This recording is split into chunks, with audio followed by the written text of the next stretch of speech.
Assalamualaikum dan selamat petang kepada semua anda menonton episod baru untuk Hello Doktor. Saya harap anda semua sihat belaka. Mungkin baru baik daripada demam, batuk ataupun selsema. Dan daripada kita mungkin perkara ini, penyakit ini biasa dan lazim berlaku.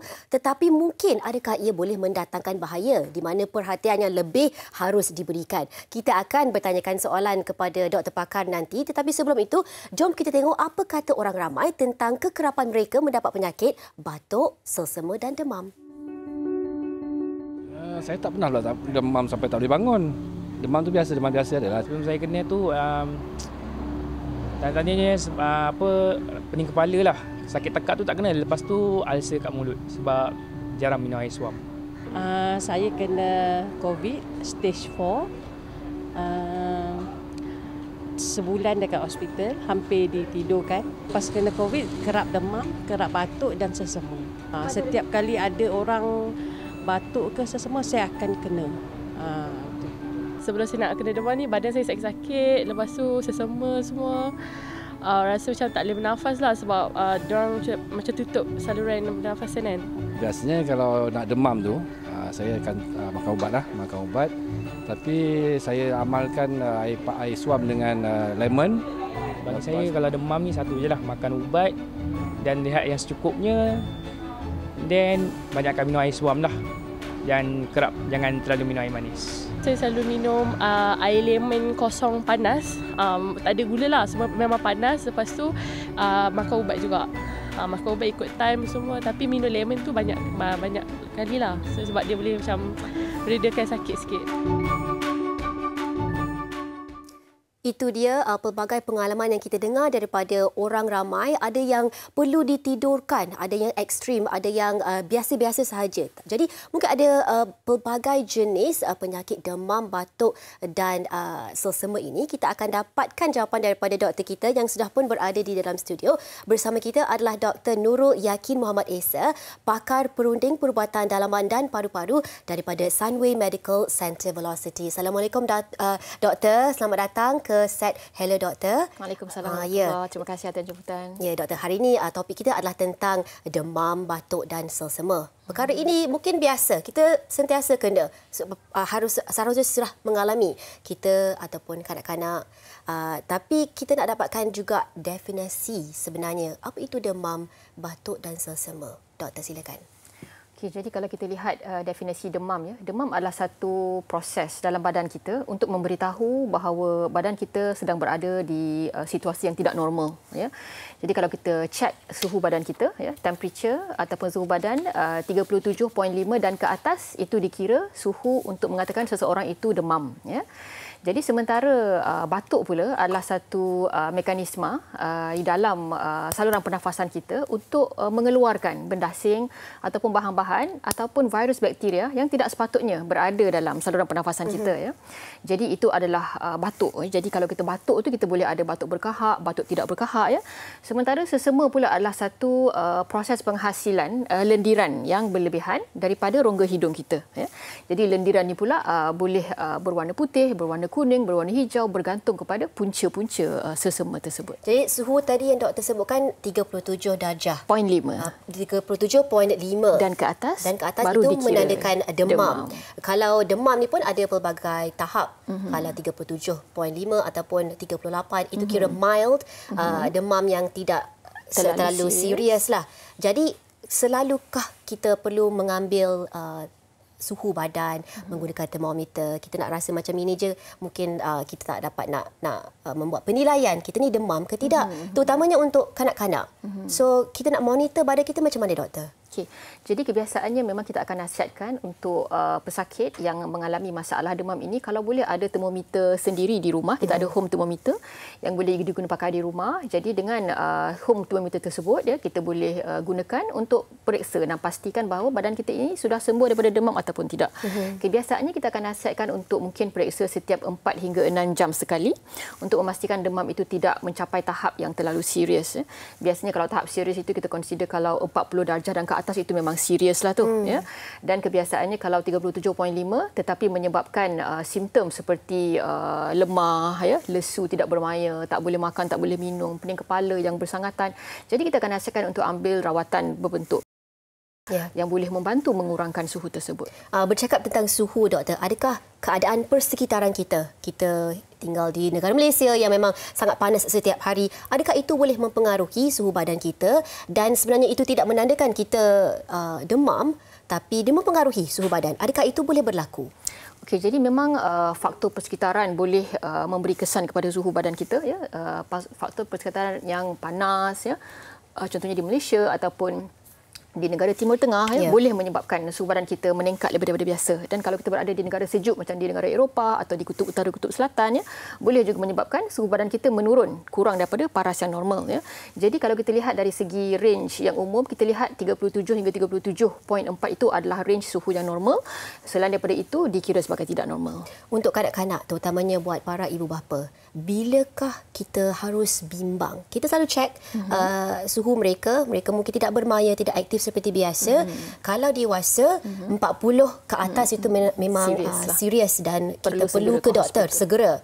Adakah benda yang sama, situasi yang sama untuk kanak-kanak? Okey, untuk kanak-kanak dia sedikit berbeza, ya. Sebab kanak-kanak dia adalah bayi yang sangat kecil dan sistem imunisasi mereka tidak begitu matang untuk mereka mempertahankan diri mereka, ya. Jadi untuk kanak-kanak kita perlu melihat faktor-faktor yang lain, ya. Contohnya adakah pemakanan mereka berkurang, ya. Adakah aktiviti mereka menjadi berkurangan, ya. Jadi kalau kanak-kanak yang mengalami demam, ya, kita tak perlu tunggu sampai 40 darjah Celsius baru pergi ke hospital, ya. Kita lihat kalau sebaik saja kanak-kanak itu mula menunjukkan tidak lalu makan, tak aktif, ya, kerap tidak aktif bermain seperti biasa, ya, tak nak makan, tak nak minum, tak nak main, itu kena segera ke hospital. Itulah masanya kita itu perlu tanda-tanda. Bimbanglah. Betul. Okey, doktor, selalu orang katakan, baru baik dari demam. Orang akan kata, okey tak? Sekali satu package, demam ada, batuk ada, sesama ada, mungkin pening ada, sakit-sakit badan, sakit-sakit otot sekali ada. Kalau yang 3 yang kita nak bincang pasal tentang hari ini, demam, batuk dan sesama, adakah ketiga-tiga ini memang berkait antara satu sama lain? Okey. Jadi memang tiga-tiga perkara ini boleh berkait, ya, antara satu sama lain, ya. Terutamanya kalau kita lihat sekarang ni wabak influenza memang merebak di kalangan masyarakat kita, ya. Memang dia orang akan datang dengan pakej demam, batuk, sesama, dan kadang-kadang ada tambahan pakej lain, cirit-birit sekali, sakit perut, ya. Tambah lagi mungkin boleh pening kepala. Itu semua adalah manifestasi jangkitan virus, ya. Jadi virus ini boleh berpunca daripada virus influenza, virus RSV, rhinovirus. Jadi ada banyak jenis virus dan bakteria yang boleh menyebabkan demam disekalikan dengan pakej-pakej yang tadilah, dengan batuk, sesama, cirit-birit, pening kepala. Semua itu memang termasuk dalam simptom jangkitan. Jadi kalau kita tengok sistem fungsi badan kita ataupun organ, memang ketiga-tiga penyakit ini ada kaitanlah antara satu sama lain. Kalau kita kena satu, yang satu lagi ada kemungkinan yang tinggi untuk kita kena juga. Betul. Okey, doktor. Doktor sebut tadi tentang influenza. Sekarang ni kita pun sudah dalam era pasca pandemik COVID-19. Jadi mungkin kita lebih cakna, lebih sedar tentang penyakit yang berbeza, yang berlainan. Tetapi kalau kita tengok balik semula kepada pandemik COVID-19, simptom dia lebih kurang sama dengan demam biasa, dengan batuk biasa, dengan sesama. Ada yang mungkin mengalami lebih teruk, ada yang tidak teruk. Dia merasakan diri dia demam seperti biasa. Bagaimana kita nak bezakan simptom-simptom antara demam yang biasa, yang tidak harus kita bimbang sangat, dengan mungkin adakah ini COVID-19 ataupun adakah ini influenza? Bagaimana kita boleh membuat perbandingan? Okey. Jadi sebenarnya agak sukar, ya, untuk kita nak bezakan sama ada seseorang itu batuk sesama adakah sebab COVID ataupun sebab influenza ataupun sebab RSV ataupun sebab rhinovirus, sebab tiga-tiganya boleh mempunyai sistem yang sama, berbentuk demam, batuk, ya. Tapi untuk kita bezakan adakah ini demam batuk sesama yang kita boleh rawat di rumah sendiri ataupun kita perlu pergi ke hospital, kita lihat kepada beberapa tanda-tanda, ya. Jadi antara tanda yang kita perlu kita lihat adalah kebiasaannya kalau demam virus yang tidak terlalu serius, kebiasaannya dalam tempoh 3 hari dan ke bawah dia akan hilang sendiri. Jadi katakanlah kita demam pun tak terlalu panas, ya, kita masih boleh bekerja seperti biasa, boleh makan minum seperti biasa, cuma rasa macam sedikit pening, ya, tapi masih boleh bergerak, ya, masih boleh beraktiviti seperti biasa. Jadi itu dikira boleh dirawat di rumah, ya. bermaksud tak ada masalah pernafasan, ya. Kita boleh makan minum lagi, ya. Tak ada muntah-muntah, tak ada cerit-berit, ya. Kebiasaannya virus yang sederhana ataupun ringan ini dalam tempoh 1 hingga 3 hari boleh hilang dengan sendiri sekiranya imunisasi badan seseorang itu kuat. Namun begitu, untuk golongan yang berisiko tinggi, contohnya pesakit HIV, pesakit kencing manis, pesakit kanser, warga emas, pesakit dialisis, di mana imun sistem mereka memang sangat rendah. Jadi sekiranya mereka dijangkiti virus ini, mereka senang untuk mendapat simptom yang sangat teruk menyebabkan mereka perlu pergi ke hospital walaupun simptom itu kurang dari 3 hari. Jadi kita lihat dari segi durasi dan juga kita lihat dari segi risiko. Orang yang berisiko tinggi ni, kalau kita lihat dia mula ada demam yang panas, mula tidak ada selera makan, mula muntah-muntah, segeralah ke hospital. Tapi kalau untuk orang yang muda, yang sihat, tak ada apa-apa penyakit, walaupun demam tapi masih boleh makan minum dengan baik, boleh bekerja, kita tengok dalam 3 hari macam tu. Kalau selepas 3 hari masih tak settle lagi, dan mesti pergi ke hospital untuk buat ujian darah. Kerana kita takut kalau mungkin demam denggi, ya, ataupun mungkin demam influenza yang serius, ya, sebab influenza ni ada banyak peringkat. Ada yang peringkat ringan, sederhana dan serius. Banyak sebenarnya yang kita boleh mendalami tentang demam, batuk dan selsema. Walaupun kita rasa perkara ini secara biasa sudah berlaku, tetapi kita harus belajar bagaimana nak tangani keadaan kesihatan kita. Kita nak tanya Doktor nanti tentang punca-punca penyakit batuk, selsema dan demam ini, tetapi kita akan kembali selepas ini dulu.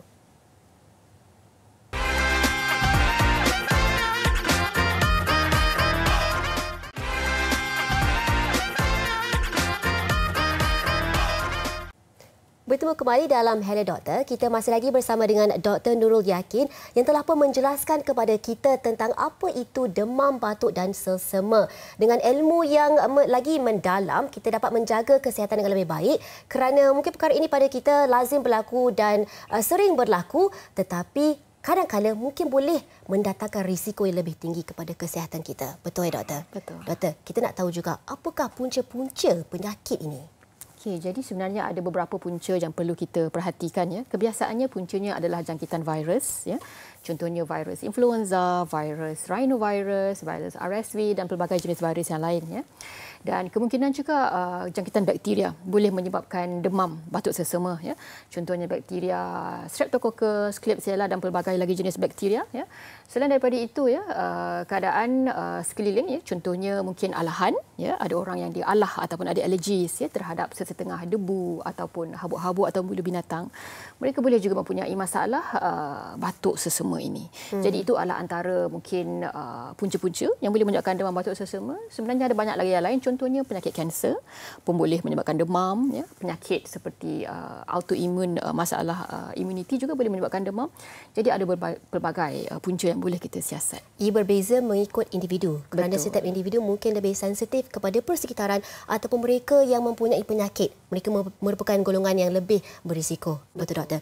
Jadi, pada pandangan Doktor, adakah kita mungkin boleh mengenal pasti simptom-simptom awal? Mungkin sebelum demam, kita selalu bersin umpamanya. Dan itu adalah petandanya kita akan demam mungkin malam itu ataupun esok. Adakah kita boleh membuat penilaian sebegitu? Okey, memang terdapat beberapa simptom-simptom awalnya. Contohnya mungkin sebelum mengalami demam, kita akan ada rasa sakit tekak dulu. Ya. Kebiasaan pesakit saya sebelum dia demam tu dia akan rasa macam tak sedap je tekak ni, ya. Rasa agak tak selesa, ya. Ataupun ada setengah orang sebelum dapat demam tu dia akan mula rasa pening kepala dulu, ataupun rasa sakit-sakit badan, ataupun rasa tidak bermaya, ataupun hilang selera makan, ya. Jadi ini adalah tanda-tanda awal yang mungkin memberikan petunjuk, ya, bahawa kemungkinan demam itu akan masuk ke dalam badan kita. Jadi ini adalah mungkin simptom-simptom awal yang kita boleh perhati. Dan jika kita telah membuat penilaian sebegitu, adakah disarankan untuk mengambil paracetamol contohnya pada peringkat yang awal? Adakah itu okey untuk kita berbuat demikian? Okay, jadi sebenarnya kita boleh lihat juga dari segi keseriusan simptom tersebut, ya. Sekiranya seseorang itu merasakan demam ini hanya demam ringan, ya, mungkin sekadar temperature ataupun suhu 37.7, ya, ataupun pening kepalanya tidak terlalu serius, rasa masih boleh berfungsi lagi, ya, ataupun sakit tekaknya tidak terlalu menyusahkan, ya, masih boleh beraktiviti seperti biasa. Kebiasaannya kita menyarankan untuk membiarkan sahaja sebab kemungkinan perkara ini, simptom seperti ini boleh hilang dengan sendiri dengan berbekalkan kekuatan imunisasi badan kita sendiri. Tanpa perlu mengambil tanpa sebarang rawatan. Ataupun mungkin sekiranya ingin mengambil suplemen tambahan, bolehlah mengambil vitamin C contohnya, ya, ataupun minum lebih banyak air. Ya. Jadi itu adalah antara mungkin pencegahan awal yang kita boleh ambil untuk mengelakkan daripada menjadi semakin serius. Ya. Namun begitu kita perlu cakna, kita perlu perhatikan sekiranya simptom itu semakin merosot. Ya, terutamanya selepas 2-3 hari masih belum kebah daripada demam. Bertambah lagi suhu semakin tinggi ataupun batuk semakin kuat dan semakin kerap. Jadi itu adalah tanda-tanda amaran menunjukkan kita perlu segera mendapatkan rawatan. Pemerhatian yang berterusan itu sangat penting, Doktor. Doktor, kita ada soalan daripada Facebook. Yang ini adalah daripada Puan Rohaya Arifin yang bertanyakan, demam batuk sesama kadang-kala datang tidak serentak. Ada demam dahulu, kadang-kala batuk dulu ataupun dan juga sesama. Adakah betul jika demam itu berterusan, mungkin kuman sudah ada di dalam saraf? Boleh doktor berikan pencerahan? Jadi ini soalan yang baik, ya. Memang kerap berlaku di kalangan masyarakat kita, ya, di mana simptom-simptom ini tidak datang dengan serentak. Ya. Kebiasaannya saya lihat mereka menghadapi masalah demam dahulu. Setelah itu baru diikuti dengan batuk berpanjangan ataupun sesama yang teruk. Ya. Jadi seperti yang saya jelaskan sebelum ini, sekiranya demam itu, ya, berpanjangan lebih daripada 3 hari, perlulah segera berjumpa doktor untuk membuat pemeriksaan darah. Ditakuti kemungkinan jangkitan denggi ataupun jangkitan bakteria yang memerlukan mungkin antibiotik ataupun kemasukan air di dalam darah untuk penghidrasi. Ya. Jadi kebiasaannya demam yang berpanjangan ini menunjukkan bahawa mungkin kuman tersebut sudah masuk ke dalam sistem darah kita. Jadi perlu segera diambil langkah rawatan supaya nak mengelakkan demam tersebut menjadi semakin kritikal. Jadi mungkin boleh menyebabkan penyakit lain yang lebih serius, ya doktor? Betul. Okey, jadi kita ada satu soalan daripada selebriti. Jom kita tengok apakah soalannya. Baik, Assalamualaikum doktor. Nak tumpang tanya ni tentang demam panas yang berpanjangan, terutamanya untuk bayi dan kanak-kanak. Saya difahamkan mungkin akan ada kesan jangka masa yang panjang kepada pendengaran, kepada pembesaran. Betul ke doktor? Boleh tolong memberikan penjelasan sikit. Terima kasih. Okey, kita kadang-kadang dengar demam panas yang dialami oleh bayi ataupun kanak-kanak. Dan kita sebagai ibu bapa memang seharusnya bimbang. Boleh doktor jelaskan situasi sebegitu dan apa yang perlu dibuat? Okey, jadi memang bahaya, ya, sekiranya demam di kalangan kanak-kanak ini tidak kita rawat dengan segera, ya, kerana kanak-kanak ini imunisasi badannya masih sangat rendah, tidak begitu matang. Jadi mereka senang terdedah kepada jangkitan bakteria, jangkitan virus. Ya. Jadi untuk demam panas yang berlaku di kalangan kanak-kanak ini sekiranya tidak dirawat dengan baik, sekiranya dibiarkan berpanjangan tanpa rawatan, ditakuti, ya, boleh menjejaskan sistem organ-organ yang lain. Ya. Contohnya otak. Ya, berapa banyak kita lihat pesakit yang mempunyai demam panas ketika kanak-kanak menghadapi masalah terencak akal, ya, ataupun mental retardation, di mana demam tersebut menyebabkan perkembangan otak tidak sempurna, menyebabkan terencak akal ketika dewasa. Ya. Ada juga pesakit yang mana demam panasnya yang terlalu berpanjangan sehingga menyebabkan kemerosotan paru-paru, ya, sehingga perlu memakai oksigen sehingga dewasa. Ya. Ada juga yang mana demam sehingga menyebabkan masalah buah pinggang, ya, sehingga buah pinggang merosot sampai menyebabkan perlu dialisis, ya, sehingga dewasa. Jadi ini adalah satu komplikasi demam berpanjangan yang perlu kita cakna, ya, bahawa sekiranya demam berpanjangan terutamanya di kalangan kanak-kanak ini tidak dirawat dengan segera boleh mengakibatkan kesan jangka panjang yang serius, terutamanya menyebabkan organ-organ penting dalam badan kita. Boleh doktor terangkan tentang perbezaan antara demam biasa dengan demam panas? Apakah simptom-simptom ataupun keadaan seseorang itu, dewasa maupun kanak-kanak, yang boleh kita bezakan? Jadi kita tahu rawatan apa yang perlu diberikan.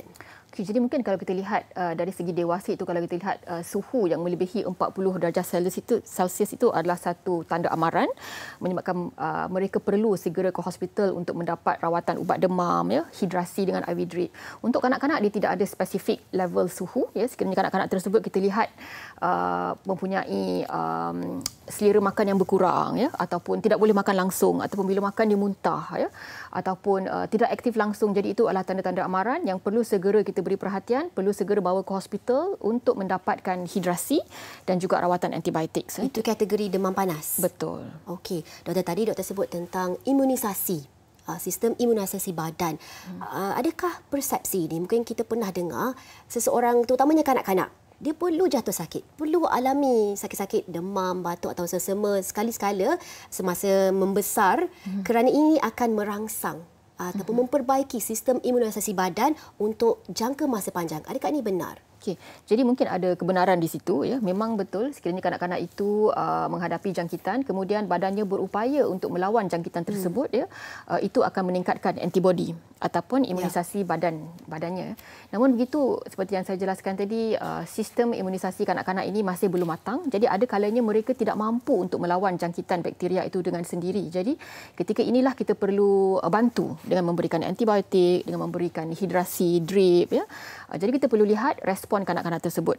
Sekiranya setelah beberapa hari demam ini tidak kebah, ya, sebaliknya semakin serius, ya, semakin tinggi suhunya, semakin hilang selera makannya, ya, semakin susut berat badannya, maka itu adalah tanda-tanda di mana mungkin badannya belum mampu untuk melawan sendiri jangkitan tersebut dengan sistem imunisasi mereka sendiri. Jadi mereka perlu dibantu. Ya. Jadi mungkin itu yang kita perlu perhatikan. Jadi doktor, demam ini mungkin ada pelbagai kategori. Seperti tadi kita sebut demam panas, sesema dan juga batuk. Mungkin ada juga pelbagai jenis yang lain juga. Kita akan bincangkan dan merungkai dengan lebih mendalam selepas ini. Jangan ke mana-mana.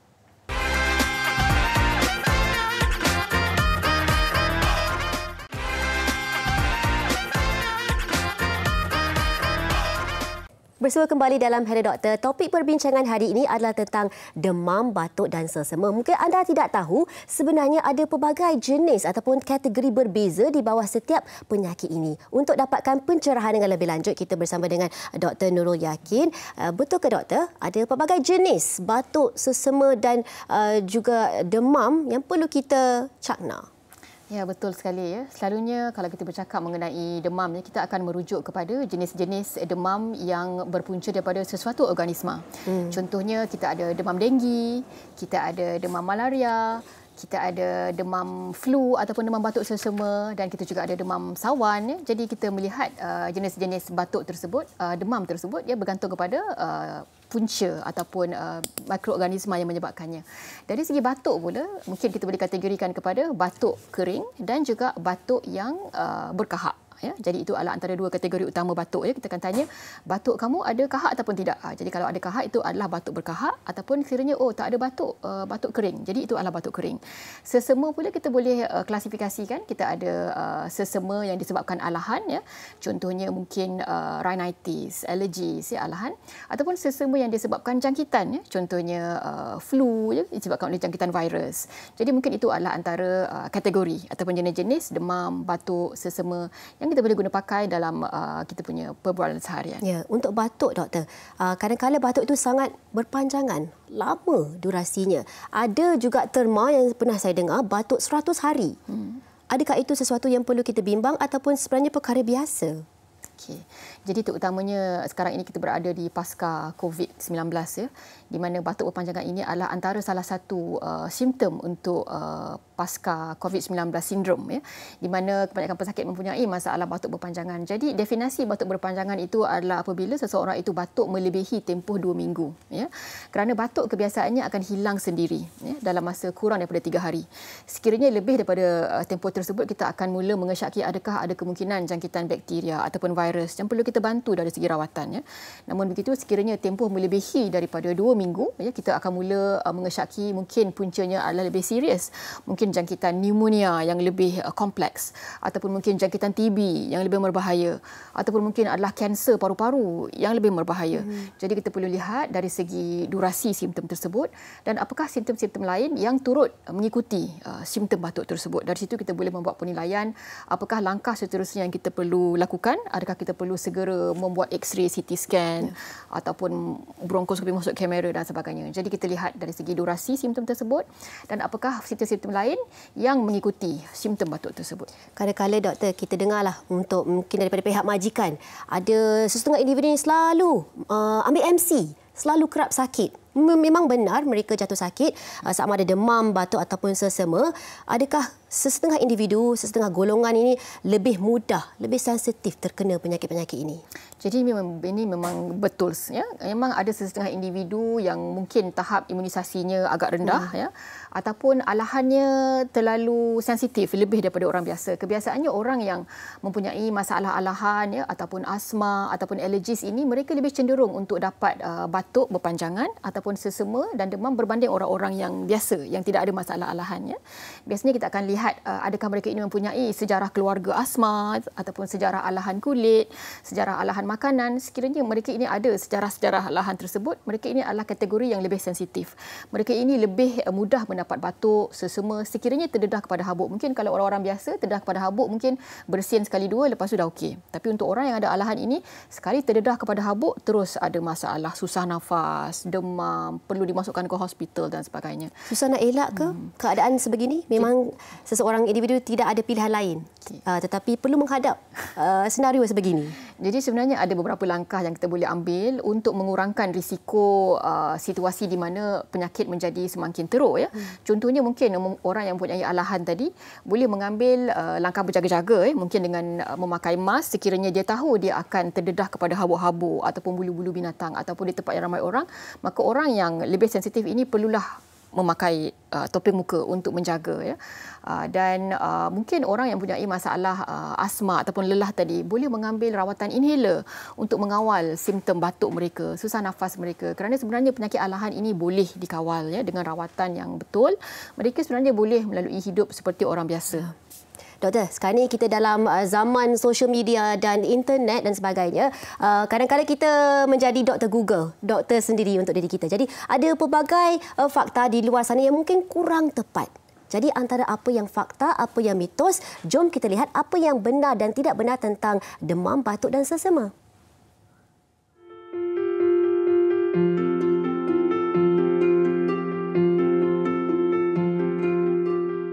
Betul ke mandi air sejuk atau ais dapat menurunkan suhu badan?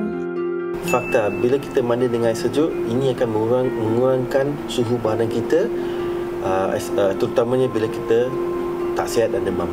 Betul ke minum air kelapa boleh menyejukkan badan terutama ketika demam? Fakta, air kelapa ni ada rasa cooling effect, especially bila kita tak sihat, kita minum kita akan rasa lebih lega dan sejuk.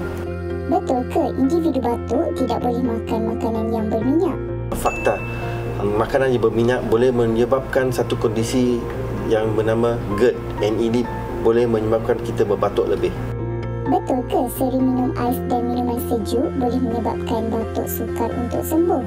Fakta, apa yang jadi bila kita minum ais, kita akan mendapat masalah restung atau allergic rhinitis. So ini akan membuat kita akan ada selsema berterusan. Betul ke aiskrim dapat mengurangkan sakit tekak? Fakta, aiskrim atau benda yang sejuk akan mengecutkan saluran darah dan boleh mengurangkan sakit bila kita ada sakit tekak. Betul ke selsema boleh menyebabkan gangguan pada gegendang telinga? Fakta, apa yang jadi bila kita ada selsema ni akan membuat banyak hingus. Hingus ni akan blok saluran pernafasan kita dan estrogen tube, yang ini boleh menyebabkan satu penyakit bernama otitis media yang boleh membuat kita ada masalah pendengaran dengan sakit telinga. Betul ke sering terdedah dengan cuaca sejuk boleh menyebabkan selsema? Fakta, cuaca sejuk ni akan membuat kita punya hidung sensitif sangat dan dapatkan masalah restung dan allergic rhinitis, dan akan mendapat kita ada masalah selsema yang lama. Baik, tadi doktor ada sebut kadang-kadang batuk, demam, sesama ini boleh hilang dengan sendirinya. Remedinya adalah tidak perlu mengambil apa-apa ubat, tetapi secara semula jadi ia akan hilang dalam masa 2-3 hari, kan doktor? Jadi tetapi kalau kita biarkan sesuatu penyakit itu berlanjutan dengan lama tanpa berbuat apa-apa sebab kita ingat tak ada apa-apa, apakah kesannya? Kesannya untuk jangka pendek dan juga kesan jangka panjang. Jadi mungkin jangka pendek itu kita lihat mungkin dalam tempoh 24 hingga 48 jam ya. Sekiranya kita tidak rawat jangkitan yang berlanjutan ini, boleh menyebabkan jangkitan kuman yang lebih serius, terutamanya kepada paru-paru ya. Contohnya boleh mendapat masalah paru-paru berair ya, ataupun paru-paru bernanah ya, ataupun menghadapi masalah kesukaran bernafas sehingga perlu dimasukkan ke ICU untuk bantuan pernafasan. Ada banyak tak kes yang doktor lihat di kalangan pasien atau pesakit doktor sendiri? Betul. Kalau kita lihat ada banyak kes yang saya lihat yang di mana pesakit merasakan ni mungkin boleh hilang sendiri, tapi setelah 1 atau 2 minggu tidak hilang juga. Jadi kebiasaannya mereka ini datang dalam keadaan yang sangat kritikal, di mana perlu dimasukkan ke ICU, perlu ditidurkan dan dimasukkan tube untuk bantuan pernafasan. Jadi ini adalah antara kesan jangka pendek yang kita boleh lihat sekiranya tidak dirawat batuk tersebut dengan baik. Namun begitu, ada juga orang yang mempunyai masalah batuk, tetapi batuknya tidak terlalu serius tapi berpanjangan. Batuk-batuk-batuk tapi dia tak ada demam, hanya batuk sahaja. Untuk jangka masa panjang, mereka ini mempunyai risiko untuk mendapat masalah buasir, di mana kerana ketika kita batuk, tekanan sangat tinggi di dalam badan kita, jadi itu boleh menyebabkan penolakan usus terkeluar, jadi ada masalah buasir. Ada juga orang yang batuk sehingga boleh menyebabkan masalah terkencing dalam seluar. Dia tak boleh kontrol pundi kencingnya kerana batuk yang kerap menyebabkan tekanan darah yang tinggi dalam badan sehingga menyebabkan kencing tidak dapat dikawal. Ada juga batuk sehingga menyebabkan mata berdarah, kerana bila batuk kita sebenarnya melibatkan pressure ataupun tekanan yang tinggi dalam badan kita, dan ini akan efek salur darah di dalam mata kita boleh pecah dan boleh menyebabkan pendarahan dalam mata. Ada juga batuk berpanjangan yang boleh menyebabkan masalah sakit dada, di mana apabila kita batuk yang berpanjangan, itu memberikan stres ataupun tekanan yang tinggi kepada otot-otot pernafasan kita, menyebabkan kita mengalami masalah sakit dada. Jadi itu mungkin kesan-kesan jangka pendek dan jangka pandang untuk batuk yang berpanjangan. Okey, kita akan tahu dengan lebih lanjut tentang demam untuk kanak-kanak dan juga berapa kerap mereka patut demam, apakah normal, apakah yang tidak normal. Tetapi sebelum doktor menjawab, kita kembali selepas ini.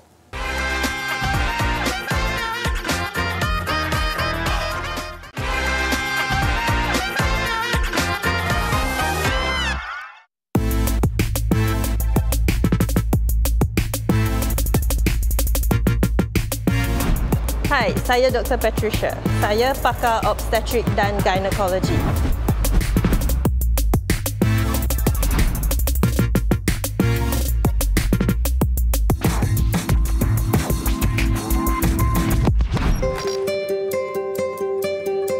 Sebenarnya saya tak memilih bidang pakar obstetrik dan gynecology. Pada zaman persekolahan medical, saya sudah dinasihati oleh ibu bapa dengan senior-senior supaya tidak memilih bidang sakit puan sebab cabaran sebagai seorang wanita terutamanya untuk mencapai work-life balance. Daripada dinasihati supaya tidak memilih bidang ini, saya akhirnya jatuh cinta pada bidang obstetrik dan gynecology. Permulaan dia ialah dengan ward round atau rondaan ward bagi pesakit-pesakit yang ada di ward. Ada appointment dengan doktor seminggu. So you ready to go home? Good.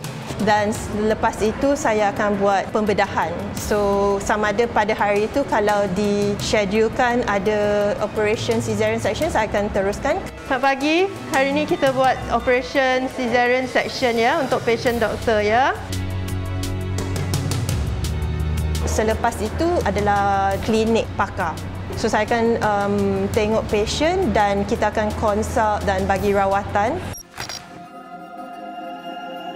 Sebenarnya ada banyak because kita selalu berinteraksi dengan kelahiran cahaya mata, so it's always memorable untuk doktor. Tetapi kalau kena memilih satu, saya akan berkongsi pasal satu pasangan di mana dia dah bernikah 15 tahun dan memang mencuba untuk nak mengandung. So segala suka duka perjalanan proses nak mengandung tu saya mengalami dengan pasangan tersebut. Dan akhirnya juga diorang dapat melahirkan anak dia selepas mencuba untuk beberapa tahun ni. Saya rasa anak dia dah lebih kurang 7 tahun dah. Sebenarnya saya memang seorang yang aktif. So saya memang minat pada aktiviti bersukan. Saya selalu lepas klinik kalau tak ada patient, saya akan ke gym untuk boxing. Saya rasa sebab bidang pakar obstetrik dan gynecology sudah rasanya stress level memang tinggi sebab kita mengendali dua nyawa ibu dengan baby. So saya rasa ini adalah salah satu outlet yang bagus untuk saya meluahkan stres saya pada hari itu ke minggu itu ke. You really need the interest to really go into this field. Sebab dia memang bukan lain daripada 9 to 5 job atau bidang-bidang perubatan yang lain.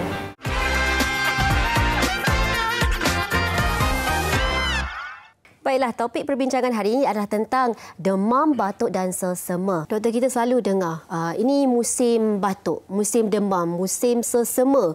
So, ramai-ramai akan terkena jangkitan satu-satu, back to back. Adakah ini wujud sebenarnya musim ini? Kalau ikut saya ingat sepanjang tahun sebenarnya kita boleh dijangkiti bila-bila masa sahaja.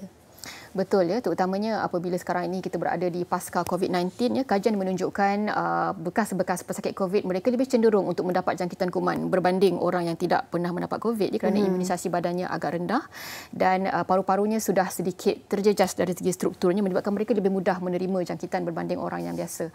Jadi memang betul sekarang ini dengan influenza ditambah dengan pasca COVID-19 ini adalah antara faktor-faktor yang boleh menyebabkan seseorang itu boleh mendapat jangkitan yang kerap ataupun back to back. Maksudnya mereka mungkin baru sembuh daripada COVID, kemudian mendapat pula jangkitan influenza, ya. Kemudian mendapat pula jangkitan pneumonia, ya. Kemudian mendapat pula jangkitan TB dan sebagainya. Jadi dia tergantung kepada bakteria apa ataupun virus apa yang menjangkiti seseorang.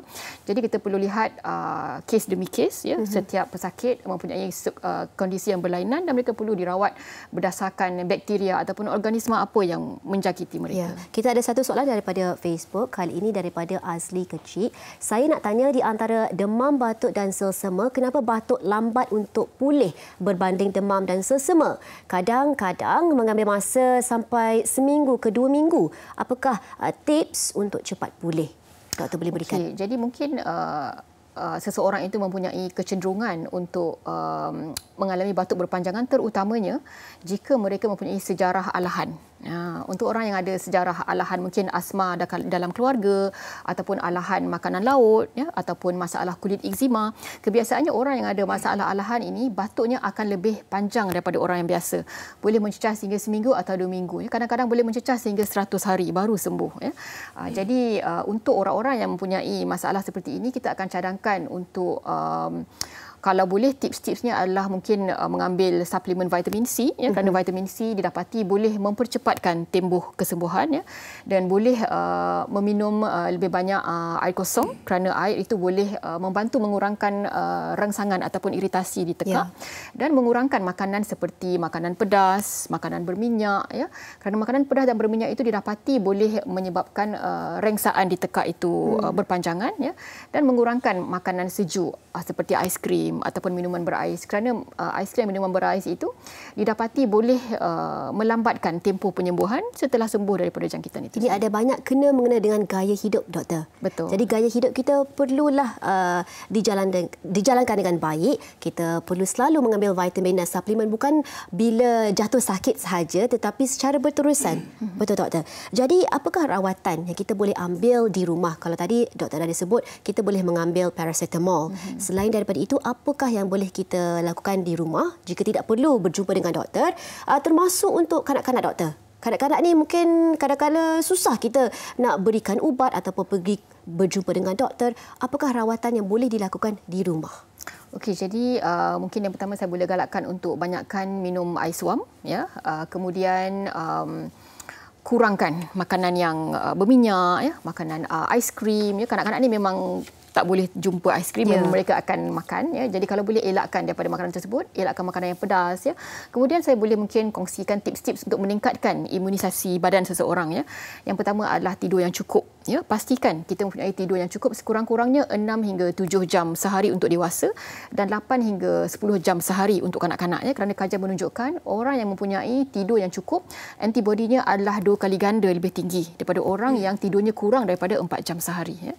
Kemudian exercise ataupun senaman yang regular sekurang-kurangnya 20 hingga 30 minit setiap hari, kerana apabila kita kerap bersenam itu akan melancarkan sistem perjalanan darah kita, ya, meningkatkan sistem imunisasi badan kita, mengeluarkan lebih banyak antibodi-antibodi yang sihat, ya.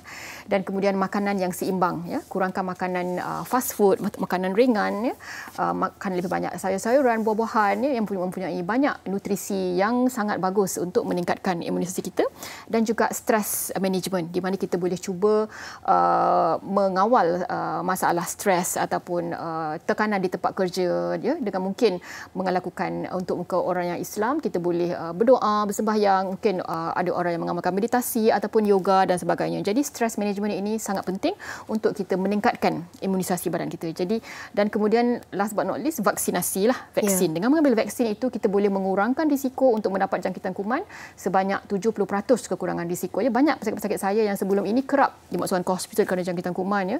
Setiap 2-3 bulan kena masuk hospital sebab jangkitan kuman. Tapi setelah mendapat vaksin pneumokokal, vaksin influenza, jarang sekali mereka perlu ke hospital. Kalau perlu pun mungkin hanya rawatan yang ringan saja, tidak perlu dimasukkan ke hospital. Jadi berbagai usahalah yang kita perlu lakukan, berbagai langkah yang boleh kita ambil untuk mengelakkan diri daripada terjerumus ke dalam keadaan kesihatan yang tidak begitu baik. Demam, batuk sesama mungkin sukar untuk kita elak, tetapi kita boleh mengawal situasinya apabila mengalami penyakit-penyakit ini. Jadi terima kasih kita ucapkan kepada Dr. Nurul Yakin Muhammad Esa daripada Sunway Medical Center Velocity yang telah pun membincangkan dengan kita tentang batuk sesama dan demam. Dengan itu kita jumpa lagi pada minggu hadapan dengan episod baru untuk Hello Doktor pada hari dan waktu yang sama. Kita jumpa nanti.